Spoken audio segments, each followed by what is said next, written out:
ओम नमः शिवाय। मैं हूं ज्योतिष पंडित दीपक दुबे और उपस्थित हूं आपके साथ शनि के गोचर के प्रभाव को लेकर। शनि देव अब फाइनली कुंभ राशि अपनी राशि में गोचर करने जा रहे हैं। मकर राशि भी उनकी अपनी थी, कुंभ राशि भी उनकी अपनी है। कुंभ राशि में गोचर करने जा रहे हैं 17 जनवरी 2023 अर्थात कल से 29 मार्च 2025 तक अब यह इसमें रहेंगे। किस प्रकार का परिणाम देंगे इसके ऊपर करेंगे चर्चा। मैंने जो शनि के गोचर से 7.5 और ढैया का प्रभाव बदलता है उसके ऊपर हमने विस्तार से वीडियो दी है। जो नए दर्शक अगर जुड़े हों, अब जुड़े हों, वे मेरे चैनल पे शनि 7.5 और ढैया का विस्तार पूर्वक हर राशियों के ऊपर जिसका इसका प्रभाव आ रहा है उसको देख सकते हैं। उस पर विस्तार से चर्चा की हुई है। तो 7.5 और ढैया के ऊपर अब हम इसमें चर्चा नहीं करेंगे। हाँ, 21 जनवरी को शनि अमावस्या है। जो मेरे एग्जिस्टिंग क्लाइंट हैं उस दिन शनि देव की शांति पूजा के लिए सामूहिक तैलाभिषेक का आयोजन किया जा रहा है। उसकी बुकिंग हमारी साइट से चल रही है astrotips.in से, उसके माध्यम से बुकिंग करा सकते हैं। या उस दिन शनि के लिए अगर किसी की महादशा अंतरदशा या 7.5 प्रारंभ हो रही है तो लंबा अनुष्ठान कराना चाहते हैं, उसकी बुकिंग भी वहाँ से करा सकते हैं। एग्जिस्टिंग क्लाइंट जो पहले से मेरे क्लाइंट हैं उनके लिए पूजाएँ अक्सर हम एग्जिस्टिंग क्लाइंट के लिए ही करते हैं। जो परामर्श अभी नहीं लिया होता है, कभी जुड़ा नहीं होता, उसकी सीधी पूजा हम लोग नहीं लेते हैं। अब शनिदेव कुंभ राशि में आ रहे हैं। निश्चय ही जब केंद्र में शनि अपनी राशि या उच्च के होते हैं, यानी मकर के, कुंभ के और तुला राशि के, और केंद्र में हों, यानी प्रथम भाव में हों आपकी लग्न कुंडली में, चतुर्थ भाव में हों, सप्तम में हों या दशम में हों, तो शश नामक पंच महापुरुष राजयोगों में से एक राजयोग का निर्माण करते हैं। अर्थात किसी एक क्षेत्र में बहुत विशेष उपलब्धि आपके जीवन में आपको प्राप्त हो सकती है। राजयोग को लेकर कि यह भ्रम कि कोई एक ग्रह बहुत मजबूत है तो हमारा जीवन का हर क्षेत्र संतुलित और मजबूत होगा, यह बहुत बड़ा भ्रम है और इसको त्याग देना चाहिए। जितने भी राजयोग हों, योग हों, दुर्योग हों, किसी का प्रभाव पूरे जीवन के हर क्षेत्र पर नहीं पड़ता है। वो किसी एक क्षेत्र को प्रभावित करेगा। हाँ, उस प्रभाव के कारण आपके और भी क्षेत्र प्रभावित हों, वो एक अलग बात है। कई बार होता है कि हमारे किसी कोई ऐसा क्षेत्र हमारा प्रभावित हो गया जिसके कारण जीवन के अन्य क्षेत्र भी प्रभावित हो गए, लेकिन उस ग्रह का जो प्रभाव है वो पर्टिकुलर उस क्षेत्र के लिए अच्छा या बुरा हो सकता है। कुंभ राशि में जब इनका गोचर होगा तो जो जैसे अब मान लीजिए जिनके लिए लग्न में है या दशम में है या सप्तम में आएंगे या चतुर्थ भाव में आएंगे तो उस पर्टिकुलर उस भाव के लिए अच्छा परिणाम मिलेगा। लेकिन कुंभ राशि में जब गोचर इनका होता है तो जो इनकी दृष्टि है वो सारी जगहों पे शत्रु राशियों पे पड़ती है, क्योंकि तीसरी दृष्टि इनकी पड़ेगी मेष राशि पर, अपनी नीच राशि मंगल की शत्रु राशि। इनकी जो कुंभ राशि से जो सप्तम सीधी दृष्टि पड़ेगी वो पड़ेगी सूर्य की राशि पर, सिंह राशि पर। इनकी जो दशम दृष्टि जाएगी वो पुनः वृश्चिक राशि पर जाएगी, अपने परम शत्रु की राशि पर। तो दृष्टि का प्रभाव जो है वो बहुत सफलता देने वाला नहीं होगा, बहुत आसान नहीं करेंगे चीज़ों को। शनि की तीसरी दृष्टि सबसे जो है वो मेरे अनुभव से जो है वो थोड़ा अधिक नकारात्मक परिणाम देती है। उसके बाद सप्तम और दशम दृष्टि में थोड़ी राहत व्यक्ति को रहती है। तो ये सामान्य प्रभाव है। शनि के उपचार के ऊपर मेरा एक बहुत विस्तार से वीडियो है, 15 सूत्र हमने दिए हैं, और उस वीडियो को अटैच कर दूंगा इस वीडियो के लास्ट में, क्योंकि बार बार एक ही बात को, क्योंकि उपचार कोई नया नहीं उत्पन्न हो जाता, तो वो उसको मैं ऐड कर दूंगा इस वीडियो के लास्ट में। उसको आप देखिएगा, जो लोग शनि संबंधी उपचार कराना चाहते हैं वे लोग। अब यह जो नए दर्शक जुड़ रहे हैं उनके लिए बता दूं कि ये जो मेरा वीडियो है यह लग्न राशि पर आधारित है। चंद्र राशि, नामाक्षर, सूर्य राशि इत्यादि को आधार ना माने। चंद्र राशि का प्रभाव होता है 7.5 और ढैया की गणना में, उस पर जैसा मैंने कहा मैं वीडियो दे चुका हूँ विस्तार से, उसको आप देखेंगे। गोचर को मैं लग्न से ही अधिक प्रभावशाली मानता हूँ व्यक्तिगत रूप से, इसलिए लग्न पर आधारित बता रहा हूँ। आप जो है वो, और एक चीज़ और ध्यान रखें कि इसको सामान्य आधार पर ही मानें, क्योंकि यह गोचर का भी परिणाम बहुत अधिक प्रभावशाली तब होगा जब इस समय शनि आपको गवर्न कर रहे होंगे।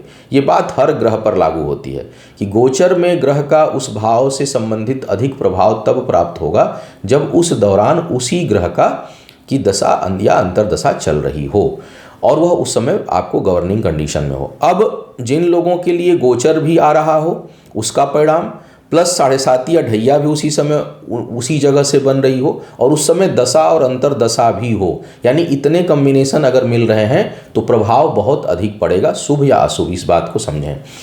अगर इसमें से एक एक चीज़ कम होती चली जाएगी तो उसके प्रभाव में क्रमशः कमी आती चली जाएगी। क्योंकि शनि बहुत लंबे समय तक 2.5 वर्ष तक एक राशि में रहते हैं, इस कारण यह जो प्रभाव है वह कहीं न कहीं देखने को कुछ न कुछ मिलेगा ही, चाहे दशा अंतर्दशा ना भी हो तब भी कुछ न कुछ प्रभाव अपने गोचर का छोड़ेंगे, क्योंकि लंबे समय तक वहाँ रहते हैं। तो ये एक सामान्य चर्चा मैंने करने का प्रयास किया। अब हम आगे एक एक करके बात करेंगे सभी लग्न राशियों के लिए कि किस प्रकार का प्रभाव शनिदेव देने जा रहे हैं अपने इस गोचर के कारण अगले 2 वर्षों तक। हालांकि उसमें नक्षत्रों का प्रभाव भी बहुत अधिक रहता है, लेकिन एक मोटा मोटी जो प्रभाव है वो किस प्रकार का है उस पर चर्चा हम आपसे कर रहे हैं। मेष लग्न वालों की सबसे पहले बात करेंगे। मेष लग्न वालों के लिए शनिदेव दशम और एकादश भाव के स्वामी हैं, एकादश भाव में गोचर कर रहे हैं। तीसरी दृष्टि लग्न पर, नीच राशि पर, पंचम भाव पर सप्तम दृष्टि और दशम अर्थात अष्टम भाव पर दृष्टि पड़ेगी। तो लग्न पर नीच और अष्टम पर शत्रु, दोनों जगह इनकी दृष्टि पड़ रही है। सेहत के दृष्टिकोण से बिल्कुल ठीक नहीं है यह गोचर, स्वास्थ्य का विशेष ध्यान रखना है। और अभी वर्तमान में राहु का गोचर भी आपके लग्न पर है, तो आपको अपने स्वास्थ्य को लेकर के चोट चपेट बीमारी इन सब चीज़ों को लेकर के थोड़ी अधिक सावधानी बरतनी चाहिए। एंग्जाइटी स्ट्रेस ये सब चीज़ें बढ़ सकती हैं। पुनः शत्रु दृष्टि पड़ रही है पंचम भाव पर, तो सामान्य शिक्षा के लिए यह समय अच्छा नहीं बल्कि थोड़ा रुकावट भरा हो सकता है। हालांकि कार्य व्यापार के दृष्टिकोण से, पद प्रतिष्ठा के दृष्टिकोण से और आय के दृष्टिकोण से यह समय अच्छा होगा। यानी अगर स्वास्थ्य किसी कारण से आपकी दशा अंतर्दशा अच्छी चल रही हो और बेहतर रहा तो इनकम में वृद्धि, स्थान परिवर्तन के साथ वृद्धि, पद प्रतिष्ठा में वृद्धि, जिम्मेदारियों में वृद्धि और आय में वृद्धि का योग यह शनिदेव बना रहे हैं, तो उस दृष्टिकोण से ठीक है। पंचम भाव पर जो दृष्टि जाएगी तो शनि जो है आध्यात्म और गंभीर चिंतन भी देते हैं। तो अगर जो लोग स्पिरिचुअलिटी के क्षेत्र में होंगे उनके लिए थोड़ा यह जो गोचर है वह लाभकारी होगा। यानी महत्वाकांक्षाओं पर जिनके नियंत्रण है और किसी प्रकार के व्यसन से दूर हैं, किसी प्रकार के आवेश से दूर हैं, क्रोध से दूर हैं, तो उनके लिए यह गोचर थोड़ा आध्यात्मिक उत्थान देने वाला होगा। तो यह इस प्रकार का योग शनिदेव यहाँ दे रहे हैं। वृषभ वालों के लिए शनिदेव जो है वो भाग्य स्थान और दशम भाव के स्वामी हैं। दशम भाव में यह आ रहे हैं, निश्चय ही आपके लिए दशम भाव से संबंधित सस नामक राजयोग का निर्माण अब होगा। जन्म कुंडली में भी अगर यहीं पर होगे तो उसका प्रभाव थोड़ा अधिक जो है वो देंगे। इस कारण भाग्य में वृद्धि, विशेष करके कर्म क्षेत्र में प्रभाव में वृद्धि होगी। नई जिम्मेदारियों की प्राप्ति, पद प्रतिष्ठा ख्याति में वृद्धि का योग यह बनाएंगे। नीच दृष्टि द्वादश भाव में जाएगी, स्थान परिवर्तन और भटकाव भी, अगर कहीं स्थान परिवर्तन होता है तो थोड़ा भटकाव भी उत्पन्न होगा और वो बहुत लाभकारी नहीं होगा। हालांकि जो लग्न है वो परम मित्र शुक्र की लग्न है, इसलिए शनि यहाँ अधिक योगकारी हो जाते हैं, तो आपके लिए सुख संपदा को बढ़ाने वाले होंगे। लेकिन दृष्टि जो है इनकी जा रही है चतुर्थ भाव में, पारिवारिक जीवन के लिए कोई बहुत अच्छा, यानी ऐसे में कई बार आदमी घर परिवार को छोड़ करके, त्याग करके और घर परिवार के प्रति, उसके प्रति निराशा का भाव या विराग का भाव उत्पन्न होता है और कई बार उससे दूरी उत्पन्न होती है, क्योंकि सप्तम दृष्टि पत्नी स्थान या पति स्थान, जीवन साथी के स्थान पर भी जाएगा। तो एक पारिवारिक जीवन से मन में उचाट की संभावना उत्पन्न हो जाती है। जन्म कुंडली में भी हों तो ऐसे लोग तो पारिवारिक जीवन से बहुत सुखी नहीं रहते हैं, कुछ न कुछ कठिनाई उनको रहती है, लेकिन सामाजिक जीवन बहुत उन्नति भरा होता है, बहुत उत्थान का होता है और बड़ी ख्याति रहती है। समाज में मान सम्मान इज्जत रहता है। इनको पूरी तरह से सामाजिक प्राणी कहा जा सकता है। और कई जो बहुत पहुँचे हुए फकीर और संत होते हैं वहाँ भी जो है वो शनि का प्रभाव कहीं न कहीं दशम भाव पर रहता है। तो यह आपकी ख्याति के दृष्टिकोण से बहुत अच्छा है, पारिवारिक जीवन के लिए ठीक नहीं है, वहाँ पे सावधान रहना होगा। माता इत्यादि, माता और जीवन साथी के स्वास्थ्य से संबंधित समस्या या वियोग की भी किसी भी की संभावना जो है उत्पन्न हो सकती है, तो इन क्षेत्रों पर आपको ध्यान देना होगा। अब बात करते हैं मिथुन वालों के लिए। मिथुन वालों के लिए अष्टम भाव के स्वामी हैं। बहुत सी कुंडलियां पिछले 2 साल में आई हैं स्वास्थ्य को लेकर, जो मिथुन, कर्क और सिंह, सबसे अधिक कर्क की आई है मेरे पास, उसके बाद मिथुन की आई है और फिर सिंह वालों की आई है। तो सिंह वालों के लिए कोर्ट कचहरी के मामले बहुत अधिक आए हैं। फिलहाल मिथुन वालों के लिए जो स्वास्थ्य संबंधी समस्या होगी वो अब धीरे धीरे कम होगी, अगर इस दौरान आप उसको अच्छे से निकाल ले गए होंगे तो, और कोई कैपिटल डैमेज या कोई बड़ा नुकसान मकर के दौरान ना हुआ हो तो। अब जो है वो सुधार होगा, अगर कोई बीमारी इत्यादि थी तो उससे मुक्ति मिलने की संभावना बनेगी। भाग्यवश बहुत से चीज़ों में रुकावटों का सामना आपको करना पड़ रहा होगा, तो मिथुन वालों के लिए अब यह समय काफ़ी योगकारी स्थिति उत्पन्न करेगा, क्योंकि दृष्टि जो है वो जो इनकी जो उपस्थिति है वो बहुत अच्छी है। भाग्य स्थान पे दशमेश दशम यानी गुरु भी अभी रहेंगे आपके दशम भाव में, और भाग्य स्थान के स्वामी शनि भी आ रहे हैं, तो अचानक आपके कार्य व्यापार रुकावटों का दौर खत्म होकर के आपको अच्छी गति जो है अपने कार्य व्यापार में देखने को मिलेगी। हालांकि इनकी जो तीसरी दृष्टि नीच राशि पर है और राहु के ऊपर है, तो यहाँ भी कोई ये बहुत नुकसान, थोड़ा स्लो या कुछ हर्डल या कुछ समस्या उत्पन्न कर सकते हैं हल्का फुल्का, लेकिन फिर भी निर्बाध गति से आय जारी रहेगी, तो उस दृष्टिकोण से यह ठीक दिखाई दे रहा है।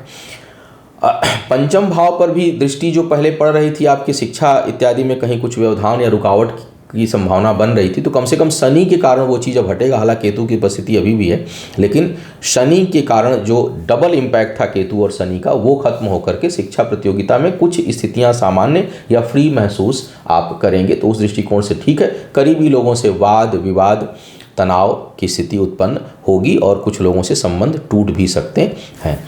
कर्क वालों की अगर मैं बात करूं तो यह आपके अष्टम भाव में आ रहे हैं। अभी भी शनि का गोचर जब मकर में था तब, और अब अष्टम भाव में है, तो दोनों ही स्थितियां शनि कर्क के लिए स्वास्थ्य के दृष्टिकोण से बिल्कुल ठीक नहीं है। हालांकि जब मकर में थे तो व्यापार के दृष्टिकोण से, वैवाहिक दृष्टिकोण के जीवन के दृष्टिकोण से थोड़े ठीक थे, सहयोगी थे, थोड़े क्या बहुत ठीक थे, सहयोगी अवस्था में थे। लेकिन जब ये कुंभ राशि में आ रहे हैं तो व्यापार के लिए तो उतनी हानि नहीं करेंगे, लेकिन आपके सेहत के लिए ठीक नहीं है। और नौकरी पेशा लोगों के लिए, जिनका काम राज्य सरकार अपने से उच्च अधिकारियों के साथ लगातार पड़ता हो, उनके लिए भी बिल्कुल ठीक नहीं है, क्योंकि नीच दृष्टि जो है आपके दशम भाव पर जाएगी, जहाँ राहु भी विद्यमान है। तो पद प्रतिष्ठा को पाने में कठिनाई, पदोन्नति वगैरह में कठिनाई, स्वास्थ्य की समस्या, ये कर्क वालों के लिए उत्पन्न शनिदेव करेंगे। राशि भी हो गई तब तो अष्टम में जो है उठैया भी स्टार्ट हो जाएगी, और अगर मकर या कुंभ राशि हुई तो 7.5 का भी प्रभाव रहेगा। तो कुल मिलाकर के शनि का यहाँ पर गोचर जो है वो बहुत अच्छा कर्क वालों के लिए नहीं दिखाई दे रहा है। आय के दृष्टिकोण से भी कुछ न कुछ बाधा, बचत में कमी, सेविंग प्रभावित जो है वो होगी। व्यापारी गण को कुछ अपने कार्य व्यापार में वृद्धि महसूस होगी, वहाँ पर थोड़ी बहुत आपको सफलता प्राप्त होगी, और साझेदारों से भी कुछ सहयोग का रवैया साझेदारों का आपके साथ रहेगा। लेकिन बाकी मामलों में बहुत अच्छा यह परिणाम नहीं दे रहे हैं। शिक्षा प्रतियोगिता में भी थोड़ी बहुत रुकावट शनि के कारण महसूस करेंगे। हालांकि गुरु की भी दृष्टि जा रही है। पुनः यहाँ शैक्षणिक योग्यता, जो व्यवहारिक शिक्षा है, जो सामान्य जो शिक्षा है, उसके लिए कठिनाई, लेकिन आध्यात्मिक चेतना के लिए बहुत अच्छी स्थिति उत्पन्न करेंगे। जो लोग प्राच्य विधाओं में हैं, जन सेवा के कार्यों से जुड़े हुए हैं, किसी भी प्रकार से आध्यात्मिक क्षेत्र में हैं, उनके लिए शनि का यहाँ पर आना उनके ज्ञान में वृद्धि करने वाला और छठी इंद्रिय को जागृत करने वाला होगा। अद्भुत ज्ञान की प्राप्ति इस समय आपको हो सकती है। उस दृष्टिकोण से केवल अच्छे हैं। भौतिक दृष्टिकोण से शनि का गोचर यहाँ बिल्कुल ठीक नहीं है। सिंह वालों की बात करते हैं। सिंह वालों के लिए छठे भाव के स्वामी हैं और सप्तम के स्वामी हैं। सप्तम भाव में गोचर हो रहा है। भाग्य स्थान पर नीच दृष्टि, लग्न पर शत्रु दृष्टि, और चतुर्थ भाव में शत्रु दृष्टि इनकी जाएगी। जो लोग अविवाहित हैं उनके लिए विवाह का योग अब बनेगा, क्योंकि बहुत सी कुंडलियाँ इस दौरान जिसमें मैंने देखा कि विवाह बात हो रही है, चल रही है, नहीं हो रहा है, टूट जा रहा है, हो भी गया तो समस्या उत्पन्न हो गई, लेकिन अब ऐसी स्थिति नहीं आएगी। साझेदारों से लाभ, कार्य व्यापार में वृद्धि का योग आपके लिए बनेगा। तो उस दृष्टिकोण से शनि का यहाँ पर गोचर अच्छा है।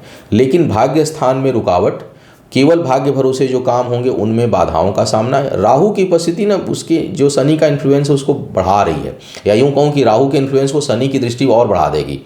क्योंकि उस क्षेत्र को, एक तो नीच दृष्टि, ऊपर से राहु की उपस्थिति, ऊपर से शनि की दृष्टि, तो वहाँ पर रुकावट या खिंचाव महसूस करेंगे। सहयोगियों को आपसे अधिक लाभ होगा, आपके कारण सहयोगियों के भाग्य में वृद्धि होगी, लेकिन आपको कुछ न कुछ कठिनाई महसूस होगी।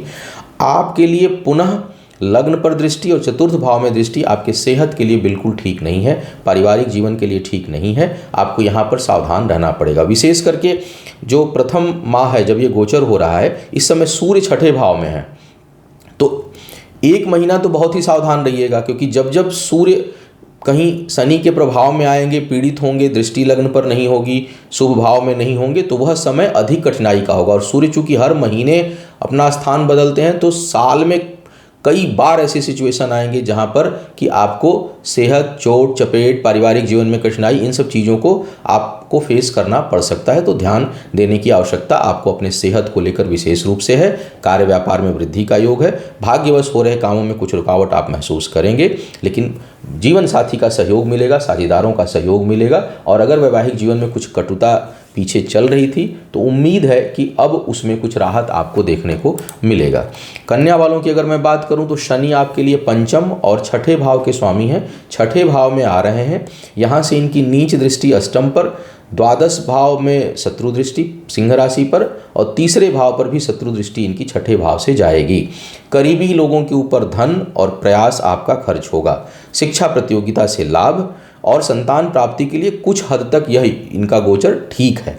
यहाँ पर आपको उतनी कठिनाई महसूस नहीं होगी। शिक्षा प्रतियोगिता में लाभ, बुद्धि के बल पर चीज़ों को प्राप्त करने की क्षमता इस समय बढ़ेगी आपके लिए। विदेश यात्राओं का, सुदूर यात्राओं का योग आपके लिए बनेगा। हो सकता है कि उसके लिए आप अपने से करीबी लोगों से कुछ मनमुटाव आपको झेलना पड़े, लेकिन फिर भी जाने का योग इस दौरान आपके लिए बनेगा। स्वास्थ्य के लिए पुनः आपके लिए भी ठीक नहीं है। विशेष करके पेट और पेट का निचला हिस्सा बहुत अधिक प्रभावित हो सकता है, क्योंकि शनि, गुरु और राहु तीनों का जो गोचर है वो बिल्कुल निचले हिस्से में, और तीनों ग्रह कहीं ना कहीं स्वास्थ्य के दृष्टिकोण से बिल्कुल ठीक नहीं है। तो जो लोग पेट के मरीज हों, जो लोग शुगर के मरीज हों उनके लिए, जो गैस्ट्रिक के मरीज हों उनके लिए, जो आर्थराइटिस के मरीज हों उनके लिए समस्याएं और बढ़ जाएंगी। उनको बहुत सावधान रहना चाहिए अपने खान पान में। कई बार लोग पूछते हैं उपाय नहीं बताते। देखो, हर चीज़ के उपाय अपने क्षेत्र में अलग अलग हैं। अगर जो समस्या खान पान की है वहाँ मंत्र काम नहीं करेगी। जहाँ दैवी उपासना की जरूरत है वहाँ दैवी उपासना करिए। जहाँ खान पान, परहेज, एक्सरसाइज की है वहाँ पर एक्सरसाइज करने से ही अब हमारी पर्सनालिटी जो है वो मंत्र जप से तो नहीं बढ़ेगी ना। बैठ के ज़्यादा मंत्र जप करेंगे तो पेट बाहर आ जाएगा। उसके लिए तो हमें योगा करना पड़ेगा, एक्सरसाइज करनी पड़ेगी पेट को अंदर करने के लिए। वो किसी मंत्र से कम नहीं होगा। मंत्र का काम हमारे अंदर दैवी ऊर्जा को प्राप्त करना, बौद्धिक क्षमता को बढ़ाना, हमारे ऑरा को तेज करना, हमारे अंदर एक बहुत पॉजिटिव एनर्जी को उत्पन्न करना है, और जो अनजानी जो घटनाएं होती हैं उस पर नियंत्रित करना है। लेकिन जो रूटीन में जो चीज़ें हैं उनको ठीक करने के लिए उससे संबंधित कार्य आपको करना पड़ेगा। तो खान पान पर आप विशेष ध्यान रखेंगे। यात्राओं का योग बनेगा सुदूर यात्रा के लिए। करीबी लोगों से विक्षोभ और विवाद की स्थिति उत्पन्न होगी, और उनके ऊपर आपका धन और समय भी खर्च होगा। तुला वालों की अगर मैं बात करूं तो चतुर्थ भाव के स्वामी हैं और पंचम भाव के स्वामी हैं। पंचम भाव में आ रहे हैं। तीसरी दृष्टि सप्तम भाव पर नीच राहु के साथ,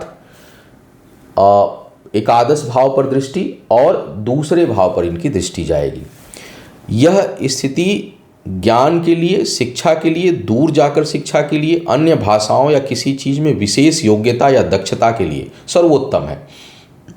तो जो लोग उसके लिए प्रयास कर रहे हों, दूर जाकर के बड़े हो गए हों, हायर एजुकेशन के लिए बहुत ही अनुकूल स्थिति उत्पन्न करेंगे शनि। यहाँ पर बहुत अच्छा यह प्रभाव देंगे ज्ञान के लिए और शिक्षा प्रतियोगिता के लिए। कुछ लोगों की कुंडली में अगर और ग्रह गोचर इस समय अच्छा चल रहा हो तो कुछ बड़ी सफलता इस दौरान आप हासिल करेंगे। जो लोग संतान प्राप्ति के इच्छुक हैं उनके लिए बहुत अच्छा समय है। अब नकारात्मक स्थिति कहाँ उत्पन्न हो रही है? नकारात्मक स्थिति उत्पन्न सबसे ज़्यादा जो शनि के इस गोचर की हो रही है वो हो रही है जीवन साथी को लेकर। जीवन साथी के साथ जबरदस्त वैचारिक मतभेद, संबंध टूटने की संभावना, या स्वास्थ्य से संबंधित जबरदस्त संभावना उत्पन्न हो सकती है। अगर परमानेंट कुंडली में कुछ इस तरह का योग या परमानेंट कुंडली भी खराब है, आपस में कुंडली में मिलान नहीं है, तो यह समस्या बहुत जटिल स्तर तक जाएगी आने वाले 2 सालों के अंदर। वह क्षेत्र ऐसा है जहां आप बेहद संवेदनशील है और आपको उस पर जो है वो सावधान रहने की आवश्यकता है। बहुत से लोग शिक्षा प्रतियोगिता के कारण या अपने को इन्हेंस करने के कारण अपने आय को कम कर सकते हैं। कई लोग ऐसा होगा कि नौकरी कर रहे हैं या बिजनेस कर रहे हैं, सोचेंगे 1 साल रुक जाते हैं, पहले पढ़ाई करेंगे फिर काम करेंगे, तो इन कारणों से आय प्रभावित हो सकती है। किसी न किसी कारण से आय में कुछ कमी या प्रभावित होता हुआ दिखाई दे रहा है और बचत में कमी महसूस करेंगे। तो सेविंग के लिए बहुत अच्छा समय यह नहीं है। लेकिन सबसे अच्छा संतान से मन प्रसन्नता, ज्ञान, शिक्षा, उच्च शिक्षा, प्रतियोगिता में सफलता, बौद्धिक क्षमता में वृद्धि और इन इन चीज़ों के लिए बेहद ही अनुकूल समय शनि के कारण उत्पन्न हो रहा है। बाकी जहाँ पर नकारात्मक है वहाँ सावधानी बरतनी है।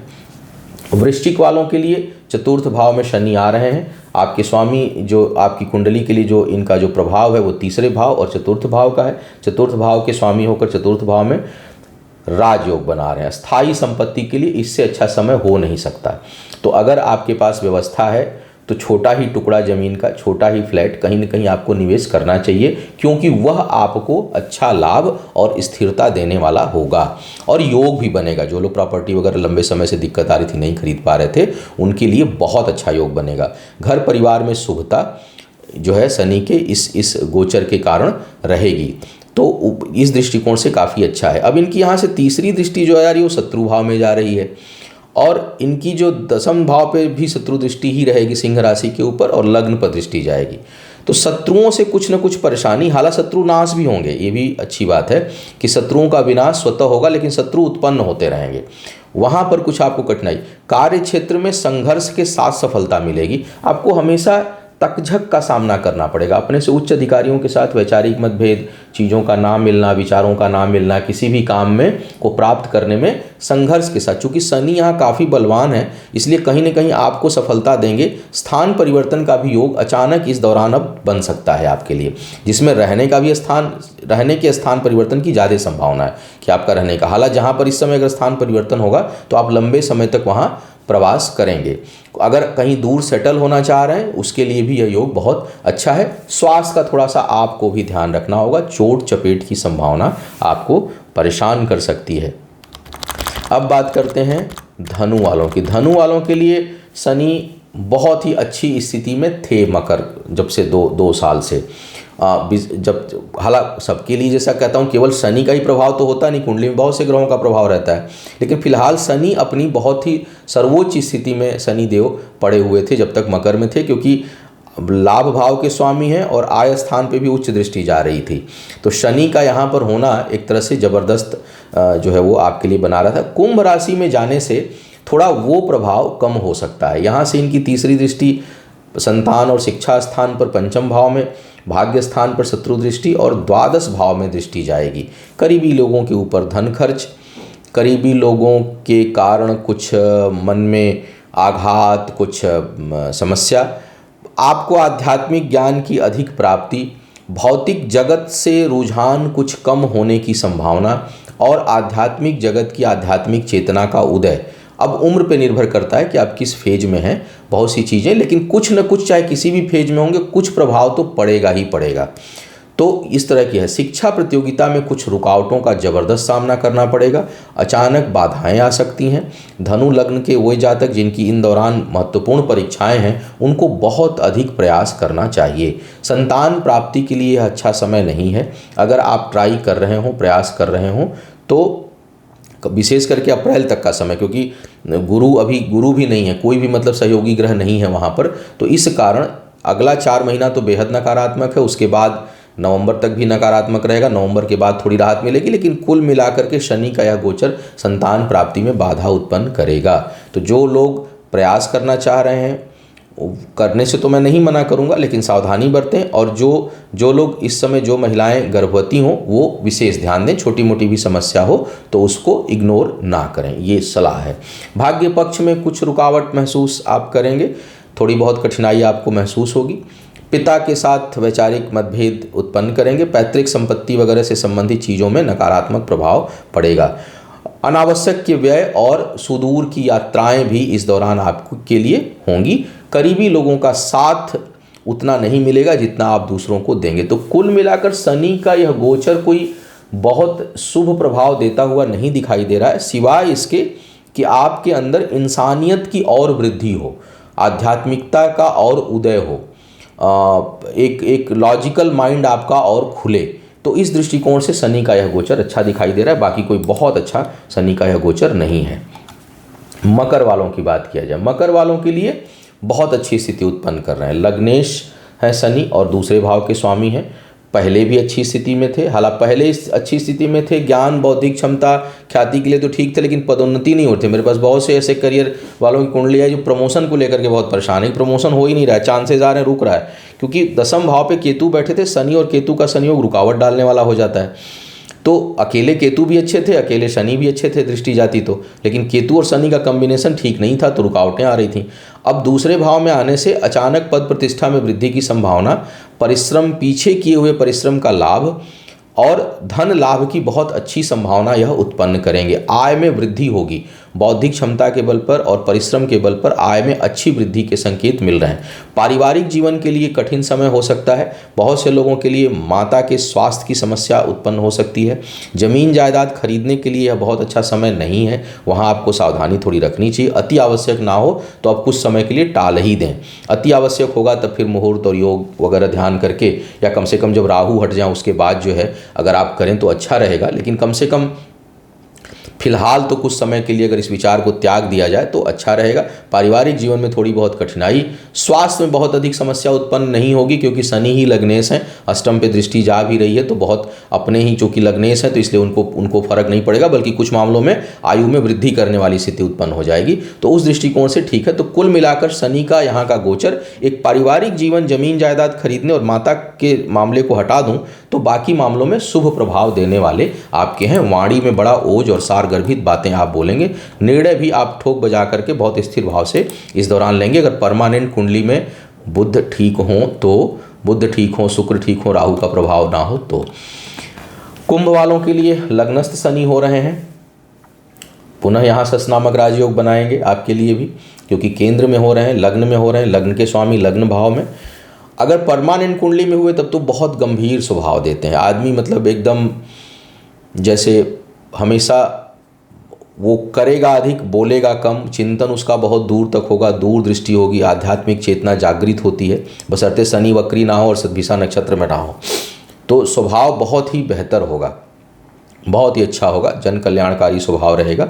हालांकि आदमी बोलता कम है लेकिन करता बहुत अधिक है और बहुत धीर गंभीर स्वभाव होगा। एक गजब का आकर्षण होता है ऐसे लोगों के अंदर। शनि आपके व्यक्तित्व में निखार लाएंगे, चीज़ों को बढ़ाएंगे, बौद्धिक चेतना को, आध्यात्मिक ज्ञान को, ख्याति को, प्रभाव को, आपके अंदर एक अद्भुत प्रकाश की वृद्धि होगी। शनि अगर परमानेंट दूषित कुंडली में नहीं है तो, अन्यथा शनि दुर्व्यसन और बहुत सी चीज़ों के कारक भी हो जाते हैं अगर खराब हैं, भले कुंभ लग्न की कुंडली हो, लग्न में ही क्यों न बैठे हों। तो अगर वक्री अवस्था में है, राहु से प्रभावित है, पंचम भाव पीड़ित है, तो ऐसे में व्यक्ति दुर्व्यसनी भी हो सकता है। लेकिन फिलहाल मैं शुभ बात करूंगा कि शुभ अवस्था में अगर शनि है और यह गोचर है तो शुभ प्रभाव में बहुत वृद्धि आपके व्यक्तित्व में होने वाली है यहाँ से। लेकिन यह पारिवारिक जीवन, मित्रों, क्योंकि यह एकाकीपन भी उत्पन्न करेंगे आपके जीवन में, अकेलापन, निराशा का बोध नहीं होगा लेकिन एक विरक्ति का भाव अवश्य उत्पन्न होगा। तो आध्यात्मिक दृष्टिकोण से अगर मैं देखूं, धार्मिक दृष्टिकोण से देखूं तो बहुत अच्छा समय है। भौतिक दृष्टिकोण से देखूं तो सप्तम पर दृष्टि ठीक नहीं पड़ेगी। जो लोग अविवाहित वगैरह उनके लिए विवाह के लिए अच्छा समय अब नहीं होगा, होते होते बातें रुक जाएंगी, टूटेंगी। करीबी लोगों से वैचारिक मतभेद, धोखा, जिनके लिए बहुत कुछ किए हैं, उम्मीद है वहाँ से निराशा का बोध आपके लिए होगा। दसम भाव पर भी शत्रु दृष्टि पड़ने वाली है। हालांकि लग्नेश की दृष्टि जो है वो एक तरह से बेहतर होती है, प्रभाव अंततोगत्वा आपका होगा, लेकिन संघर्ष की स्थिति उत्पन्न करेंगे। लोग जो है आपको देख करके चिढ़ेंगे, आपको उतना सपोर्ट नहीं करेंगे। तो भौतिक जगत के लिए बहुत अच्छा परिणाम इनका नहीं है।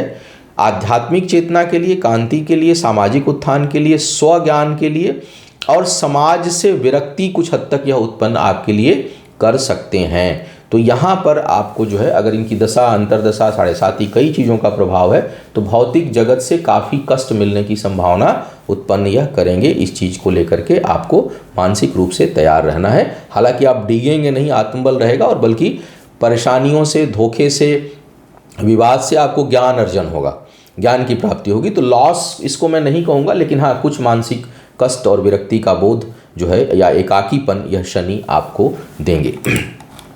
अब बात करते हैं मीन वालों के लिए। मीन वालों के लिए द्वादश भाव में है, एकादश के स्वामी हैं, दूसरे भाव पर दृष्टि जाएगी, छठे पर दृष्टि जाएगी और भाग्य स्थान पर दृष्टि जाएगी। स्थान परिवर्तन, सुदूर जाने का योग प्रबल बन रहा है। जो लोग अपने जन्म स्थान से दूर जाकर के कहीं कार्य व्यापार करना चाह रहे हैं उनके लिए बड़ी लाभकारी स्थिति उत्पन्न करेंगे, तो उनको जाना चाहिए। हालांकि बचत में कमी होगी, खर्च होगा, यही यात्राओं में, इधर उधर सेटल होने में। कई लोग अपने अस्थाई जहाँ रह रहे थे उस जगह को छोड़कर कहीं सेटल होंगे तो उसमें धन खर्च होने की संभावना होगी, और कुछ निर्णय गलत भी हो सकते हैं।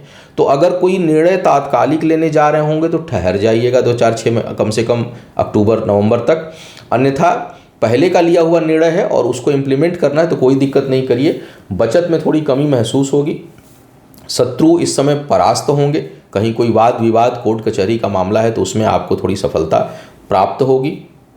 भाग्य पक्ष का बहुत साथ नहीं रहेगा आय के मामले में, लेकिन हाँ, अगर वो कार्य व्यापार कहीं दूर से है तो उसमें भाग्य जो है आपके लिए सहयोगी होगी। और यह पुनः यहाँ भी जो है वो आपके लिए यात्राओं के लिए, विदेश में सेटल होने के लिए और आध्यात्मिक ज्ञान प्राप्ति के लिए बहुत ही अच्छा है। कोई साधना करना चाहते हो, कोई इस दौरान कोई विशेष संकल्प लेना चाहते हो देश समाज के लिए या अपने उत्थान के लिए, वह संकल्प इस समय पूरा होगा। इस दौरान साल 2 साल के लिए अगर जो लोग बहुत कोई विशेष योजना अपने जीवन के लिए बना रहे हैं परिवर्तन के लिए, उनके लिए बहुत ही अच्छा समय यह उत्पन्न करेंगे। तो कुल मिलाकर शनि के गोचर का यह था सामान्य प्रभाव सभी लग्न राशियों के लिए। उम्मीद है आपका आने वाला समय बेहतर होगा, शुभ होगा। आपका आने वाला समय शुभ हो, आयु, आरोग्य और ऐश्वर्य की वृद्धि हो। इन्हीं शुभकामनाओं के साथ आपसे विदा लूंगा। पुनः मुलाकात होगी किसी नए विषय पर, तब तक के लिए मुझे आज्ञा दीजिए। ओम नमः शिवाय।